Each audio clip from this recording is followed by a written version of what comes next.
Salve saudaraku yang terkasih di dalam Kristus. Damai Kristus kiranya selalu beserta kita. Semoga dalam masa puasa ini kita selalu diberkati sehat walafiat agar mampu menjalankan puasa tobat di masa Prapaskah ini. Kembali Diamore Channel mengajak marilah kita bersama-sama belajar dan merenungkan firman Tuhan yang akan kita ambil dari Injil bacaan liturgi hari ini, dari Injil Matius bab 6 ayat 1 sampai dengan 6, dilanjutkan ayat 16 sampai dengan ayat 18. Mari kita dahului dengan tanda kemenangan kita dalam nama Bapa dan Putra dan Roh Kudus. Amin.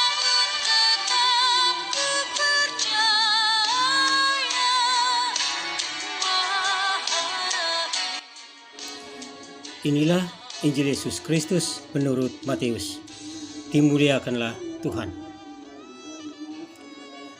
Dalam khotbah di bukit, Yesus bersabda kepada murid-muridnya, "Hati-hatilah, jangan sampai melakukan kewajiban agamamu di hadapan orang supaya dilihat. Karena jika demikian, kamu tidak beroleh upah dari Bapamu yang di surga. Jadi apabila engkau memberi sedekah, janganlah engkau mencanangkan hal itu, seperti yang dilakukan orang munafik di rumah-rumah ibadat dan di lorong-lorong supaya dipuji orang. Aku berkata kepadamu, hendaklah sedekahmu itu diberikan dengan tersembunyi. Maka Bapamu yang melihat yang tersembunyi akan membalasnya kepadamu. Dan apabila kamu berdoa, janganlah berdoa seperti orang munafik. Mereka suka mengucapkan doanya dengan berdiri di rumah-rumah ibadat dan pada tikungan-tikungan jalan raya supaya mereka dilihat orang. Aku berkata kepadamu, mereka sudah mendapat upahnya. Tetapi jikalau kamu berdoa, masuklah ke dalam kamarmu, tutuplah pintu, dan berdoalah kepada Bapamu yang ada di tempat yang tersembunyi. Maka Bapamu yang melihat yang tersembunyi akan membalasnya kepadamu. Dan apabila kamu berpuasa, janganlah muram mukamu seperti orang munafik. Mereka mengubah air mukanya supaya orang melihat bahwa mereka sedang berpuasa. Aku berkata kepadamu, mereka sudah mendapat upahnya.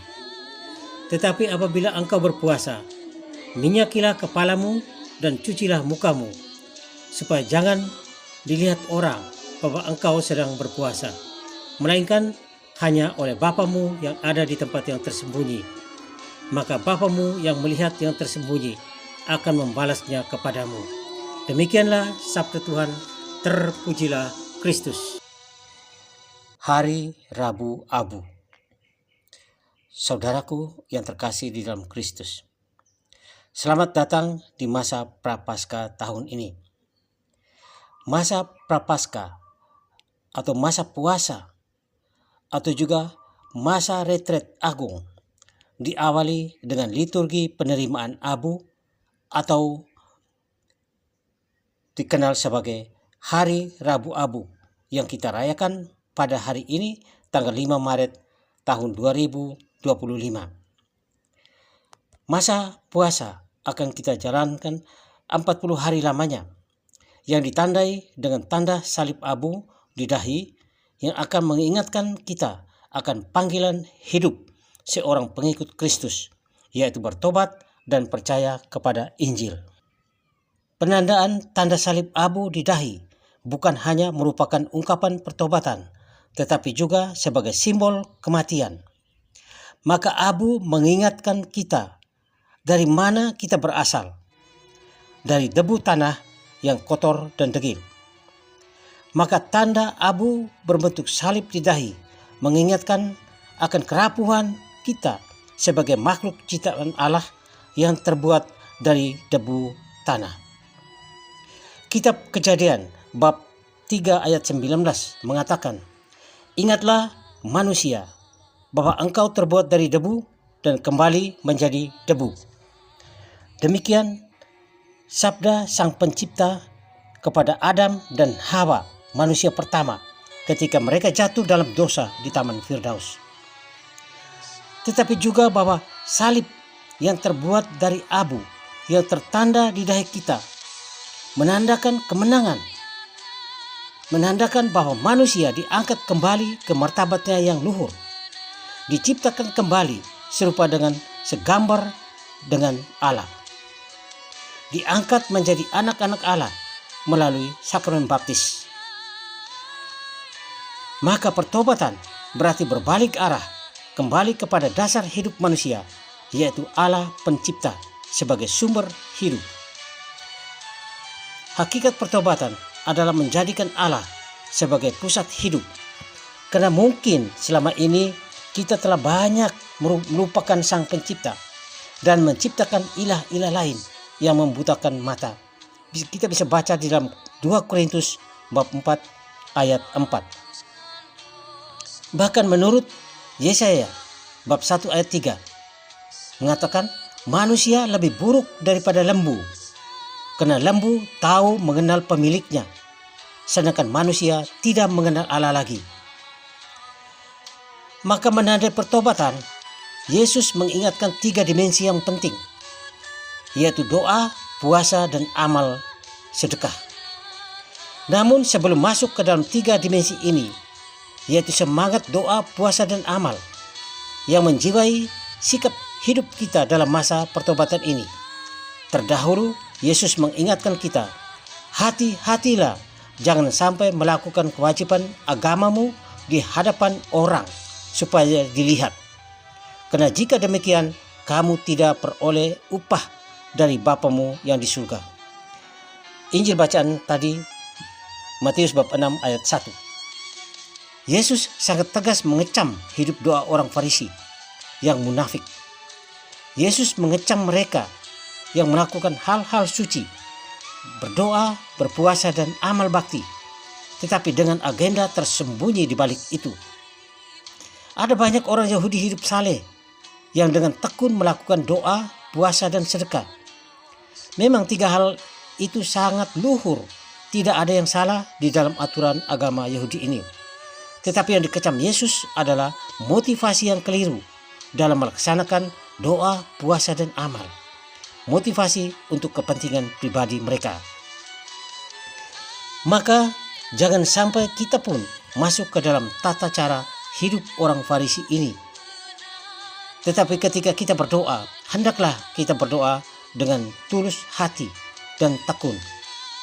Karena melalui doa yang tulus, Allah mengundang kita untuk memulihkan hubungan mesra dan mendalam dengannya. Ia selalu menyapa agar dalam hidup kita selalu berpusat pada dirinya dan mengenalkan hendaknya melalui doa. Karena itu sikap yang harus dihindari dalam hal berdoa adalah memamerkan diri, mengharapkan dipuji orang, supaya dianggap orang suci, orang yang taat beribadah, orang saleh. Hal seperti ini sama sekali tidak mempunyai nilai doa, dan itu bukanlah doa. Berpuasa dan pantang merupakan bentuk mati raga yang melambangkan upaya untuk mematikan kelekatan tak teratur, keterikatan akan dunia yang membantu kita untuk menguasai nafsu liar duniawi dan lain-lain, sehingga kita menjadi lebih leluasa, lebih bebas melakukan kehendaknya dan mengandalkan Allah semata di dalam hidup. Sama halnya dengan doa, puasa pun jangan sampai dilakukan untuk dipuji, menjadi orang suci, menjadi orang saleh. Tetapi dalam Injil, Yesus tegaskan, kalau kamu berpuasa, jangan bermuram muka, tetapi minyakilah mukamu dengan minyak, sehingga orang tidak tahu bahwa kamu sedang berpuasa. Doa dan puasa tidak cukup untuk menandai pertobatan, karena pertobatan harus diwujudkan dalam tindakan nyata atau lewat amal kasih. Amal bukanlah sekedar memberi derma, memberi bantuan kepada orang yang membutuhkan. Kalau hanya melakukan hal ini, banyak orang mungkin bisa. Tetapi amal kasih juga berarti berhenti berbuat jahat, berhenti merusak hidup orang, menjelek-jelekan orang, gosip, menjatuhkan nama baik orang, merendahkan orang lain. Bukan itu. tetapi belajarlah berbuat baik kepada sesama.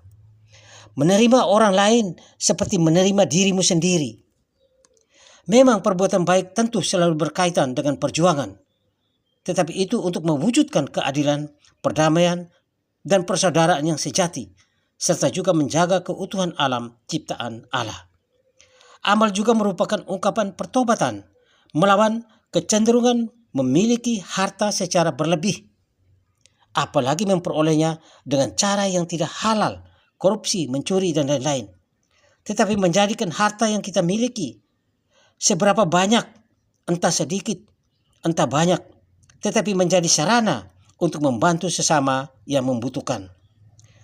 Menerima salib abu di dahi mengingatkan kita untuk terus membaharui kualitas hidup kita, mengubah kebiasaan lama yang kurang baik, yang egois, dan sering mengecewakan Tuhan dan sesama kita. Mau menjadi orang yang takwa dan takut kepada Tuhan dengan semangat rendah hati dan siap berkurban bersama Yesus demi kemuliaan Allah dan kebahagiaan sesama manusia. Demikianlah renungan kita hari ini. Marilah kita berdoa. Ya Allah yang Maha Rahim, karuniakanlah berkat-Mu bagi kami dari awal masa taubat ini, agar ungkapan pertobatan kami dapat kami lakukan dengan sungguh-sungguh. Amin. Kemuliaan kepada Bapa dan Putra dan Roh Kudus, seperti pada permulaan, sekarang, selalu, dan sepanjang segala abad. Amin. Terpujilah keluarga kudus Nazaret, Tuhan Yesus, Bunda Maria, dan Santo Yosef, sekarang dan selama-lamanya. Amin. Semoga Tuhan Yesus Kristus selalu memberkati kita semua. Salam sehat selalu. Dia More Channel.